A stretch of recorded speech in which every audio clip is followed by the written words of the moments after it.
दैत्य गुरु शुक्राचार्य, शीघ्र प्रकट हो, शीघ्र प्रकट हो दैत्य गुरु शुक्राचार्य। यदि आपने भी ब्रह्मदेव के समान मेरी पुकार नहीं सुनी तो मैं स्वयं आत्महत्या करके अपना जीवन त्याग दूंगी और मेरी आत्महत्या का पाप आप पर लगेगा। तब आपका दैत्य गुरु पद संकट में पड़ जाएगा। शीघ्र प्रकट हो दैत्य गुरु शुक्राचार्य, अन्यथा मैं अग्नि जलाकर उसमें प्रवेश कर जाऊंगी।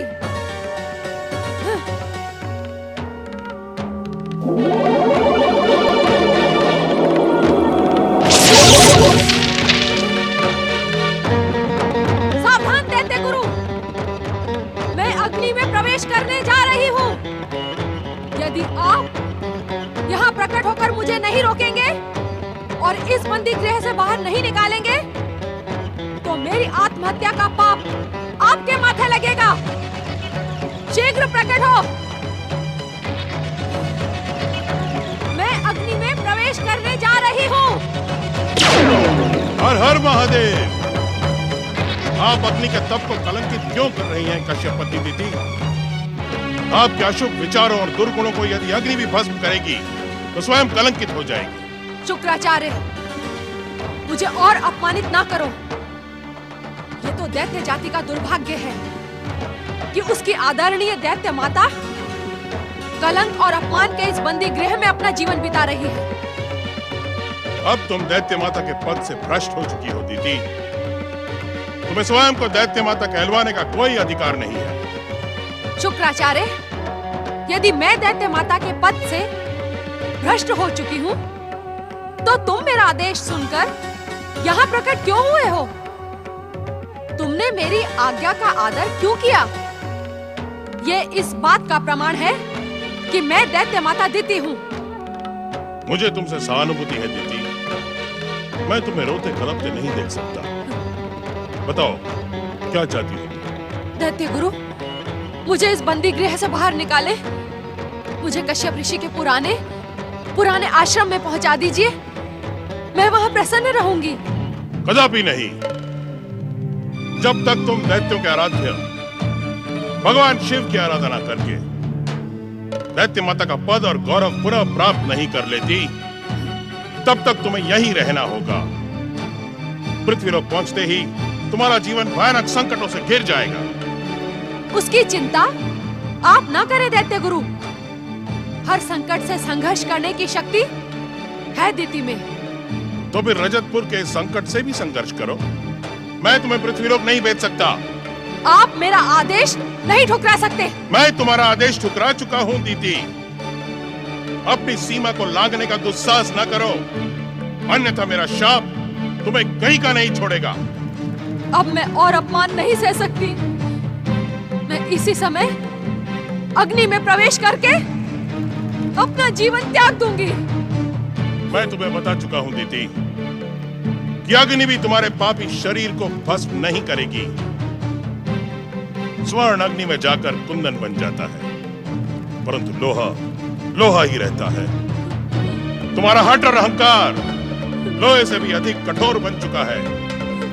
अपनी संतुष्टि के लिए यदि तुम चाहो तो अग्नि में प्रवेश करके देख सकती हो। तो मैं क्या करूं? मैं क्या करूं शुक्राचार्य? मैं इस बंदी गृह से मुक्त होना चाहती हूँ। इस बंदी गृह से मुक्त होने और दैत्य माता का गौरव पुनः प्राप्त करने का एकमात्र मार्ग है सच्ची शिव आराधना। मेरी बात मानो दीदी, इसी समय यहाँ बैठकर सच्चे मन से शिव को प्रसन्न करो। नहीं दैत्य गुरु, नहीं। अब शिव आराधना करने से हमें कोई लाभ नहीं मिलेगा। वरदान पाने के बाद से निरंतर शिव आराधना करते आ रहे हैं, परंतु ना तो हमें शिव ने दर्शन दिए और ना ही हमें कोई लाभ हुआ। मैं तुम सबको यही समझाना चाहती थी कि शिव दैत्यों के आराध्य नहीं, शत्रु हैं, शत्रु। अब स्वयं ही तुम्हारी आंखों के आगे पड़ा पर्दा हट गया। अब तुम इस दैत्य शत्रु शुक्राचार्य के बहकावे में ना आना। हम आपकी बात से सहमत है दैत्य माता, अब हमने निश्चय कर लिया है कि अपने महान पिता तारकासुर के समान हम भी स्वर्ग के सिंहासन पर बैठेंगे और आपको भी वहां ले चलेंगे। सावधान कमलाक्ष, शिव आराधना और अजतपुर का त्याग करके तुम अपने सर्वनाश को निमंत्रित करोगे। जो कार्य मन को आनंदित करे उसे करने में कोई हानि नहीं होती शुक्राचार्य। मन की प्रसन्नता तुम्हें मृत्यु के द्वार तक पहुंचा देगी। मेरा परामर्श मानो, भूल कर भी शिव आराधना का त्याग मत करो। आपका परामर्श मानते मानते तो मेरा जीवन नीरस और व्यर्थ हो गया है। अब मैं वही करूंगा जिसमें मुझे आनंद मिलेगा। स्वर्ग के सुख को देखकर अब मैं उससे दूर नहीं रह सकता। इस समय स्वर्ग का आनंद सर्वनाश बनकर तुम्हारे मस्तक पर मंडरा रहा है। तुम दुष्ट देवताओं के षड्यंत्र को पहचान नहीं रहे हो। विनाश काले विपरीत बुद्धि। ओम नमः शिवाय। दैत्य माता, लंबे समय से आपकी बात न मानकर जो मैंने भूल की थी उसे सुधारने का अवसर अब आ गया है। स्वर्ग पर अधिकार करना तारक पुत्रों का कर्तव्य है। मैं भैया तारकाक्ष और विद्युन्माली को शिव आराधना से अलग करके महान असुर साम्राज्य की स्थापना करूंगा।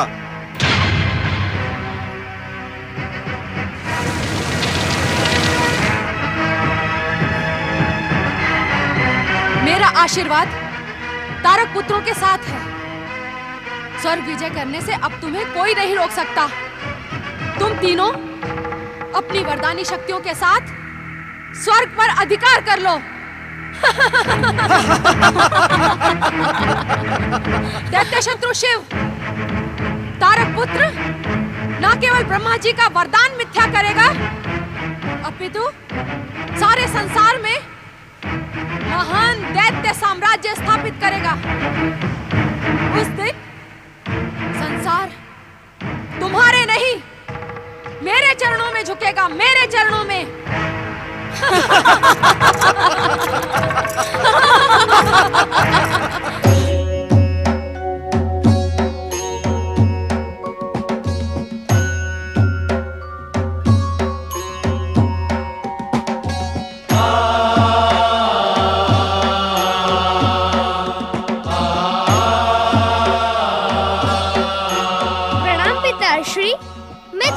पिताश्री, आप ध्यान में लीन रहते हुए भी तीनों लोकों का ज्ञान रखते हैं।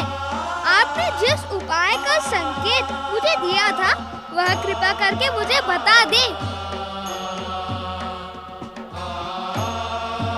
इस समय यहाँ एकांत है पिताश्री, मुझे अकेले में बता दें कि मैं कैलाश में रहते हुए भी सारे संसार में भ्रमण कैसे कर सकता हूँ।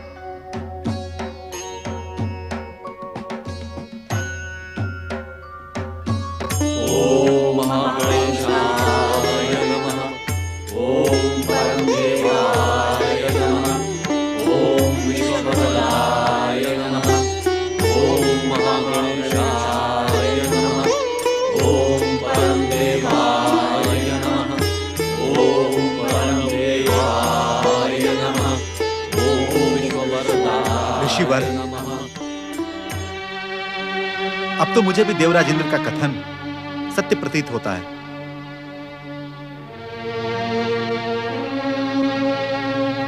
परम देव श्री महागणेश की अखंड भक्ति करते समय मन में किसी और बात को लाना अनुचित है भवनदेव। उचित और अनुचित मैं नहीं जानता, परंतु लंबे समय से परमदेव श्री महागणेश की आराधना करके हमने देख लिया वे हम पर कृपा करने की इच्छुक नहीं है। भक्त वत्सल परम देव श्री महागणेश की कृपा पर संदेह ना करो पवन देव, वे परम दयालु हैं, अपने भक्तों की पुकार को कभी अनसुना नहीं करते। माता, पिछले लंबे समय से हम भी तो परमदेव श्री महागणेश को पुकार रहे हैं। वे हमारी पुकार को अनसुना नहीं तो और क्या कर रहे हैं? वरुण देव, समय से पहले और आवश्यकता से अधिक कभी किसी को कुछ भी नहीं मिलता है। उनकी कृपा का समय कब आएगा ऋषिवर? उनको पुकारते पुकारते तो हम लोग थक चुके हैं। भगवान को पुकारकर भक्त कभी थकता नहीं है, शक्ति और कृपा को प्राप्त करता है।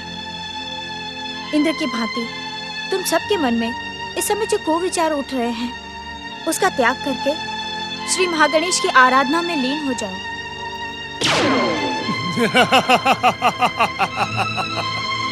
नहीं देवताओं, नहीं।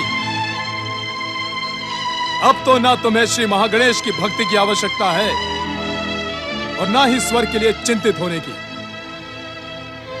परंतु ऐसा क्या चमत्कार हो गया देवराज? उस चमत्कार को जानने पर तुम सब मेरी भांति अट्टहास करोगे। मैं स्वर्ग सुरक्षा की ऐसी व्यवस्था करके आया हूं कि अब शुभ शक्तियां किसी भी दैत्य को भले ही वरदान दे दें, परंतु वे स्वर्ग की ओर आंख उठाकर भी नहीं देख सकते। देवताओं, अब इस स्थान का त्याग करो और मेरे साथ स्वर्ग चलो। स्वर्ग के स्वार्गिक सुख हम सब की प्रतीक्षा कर रहे हैं।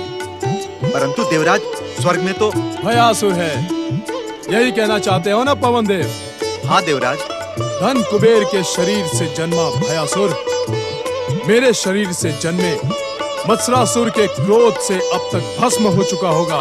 मत्सरासुर? हाँ, मत्सरासुर।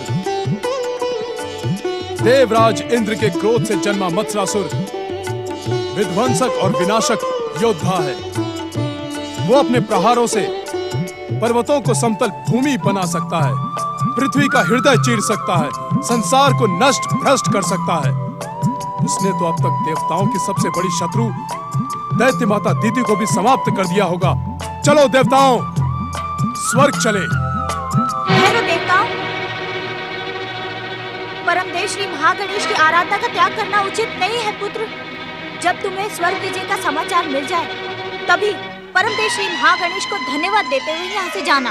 किस बात का धन्यवाद माता?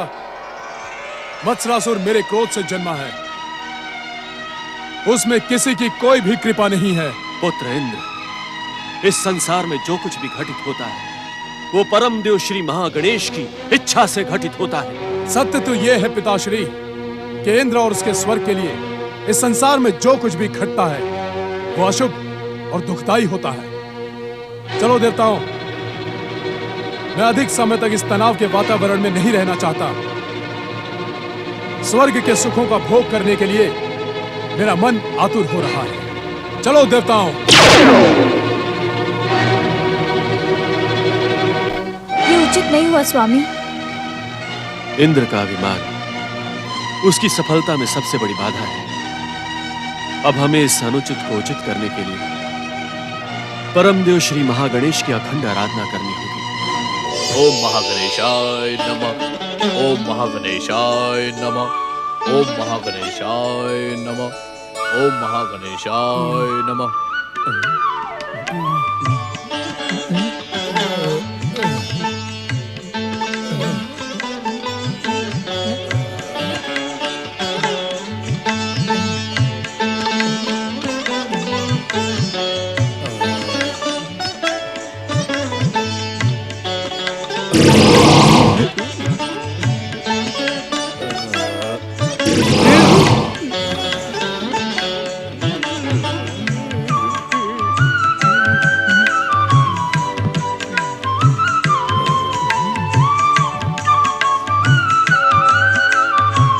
ओम महागणेशाय नमः।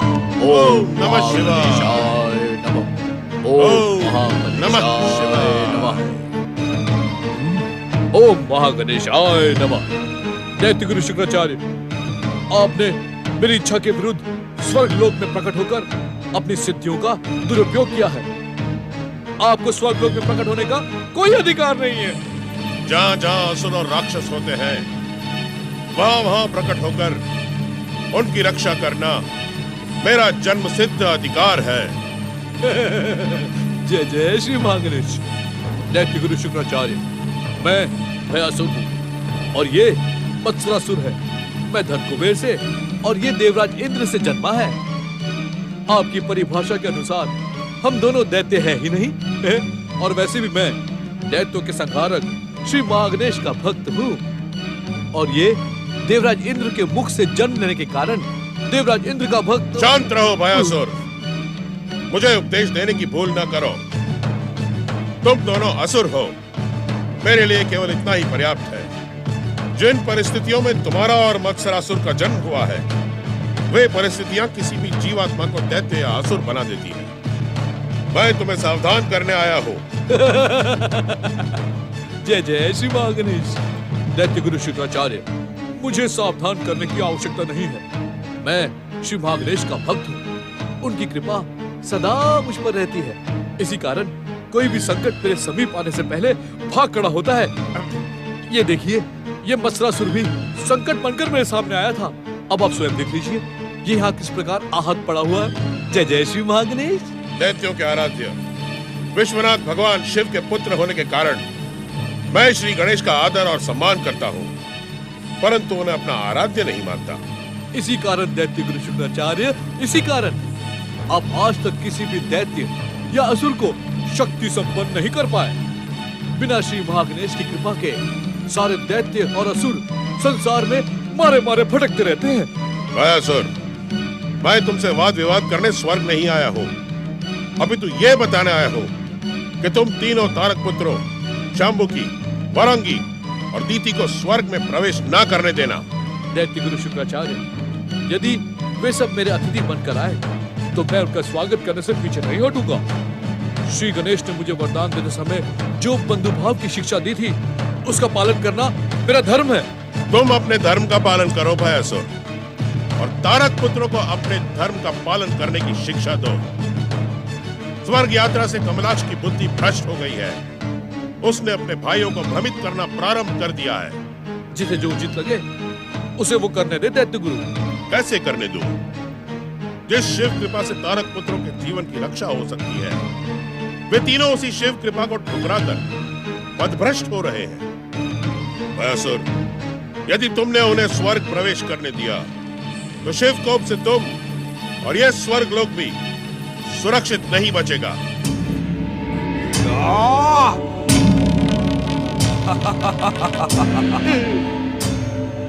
इस स्वर्ग पर ना तो शिव और ना तो भयासुर का अधिकार है।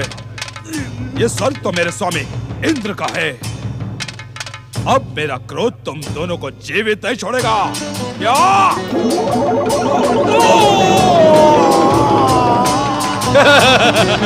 जय जय श्री भयासुर, तुम्हें सावधान करके मैंने अपना कर्तव्य पूर्ण किया है। यदि तुम तारक पुत्रों को स्वर्ग में आने की अनुमति दोगे तो तुम्हारा जीवन संकट में पड़ जाएगा। ओम नमः शिवाय।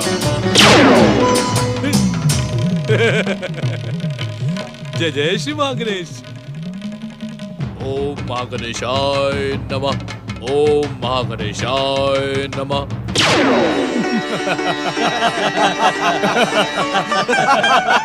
आज का दिन स्वर्ग के इतिहास का सबसे आनंद का दिन है।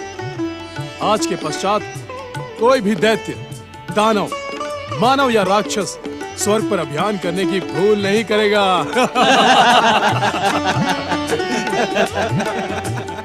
अब मैं दुष्ट देव शत्रुओं से गिन गिन कर प्रतिशोध लूंगा। देवराज, देवराज, देवराज, क्या ये उचित नहीं होगा कि पहले मत्सरासुर की विजय का समाचार प्राप्त कर लें और फिर स्वर्ग जाएं? पवनदेव, क्या आपको मेरे कथन पर विश्वास नहीं? मेरा महासेवक मत्सरासुर विध्वंसक और विनाशक शक्तियों से संपन्न है। उस पर संदेह करके आप मेरा भी अपमान कर रहे हैं। दुख हरता ये है सुखदाता। श्री गणेश, श्री गणेश।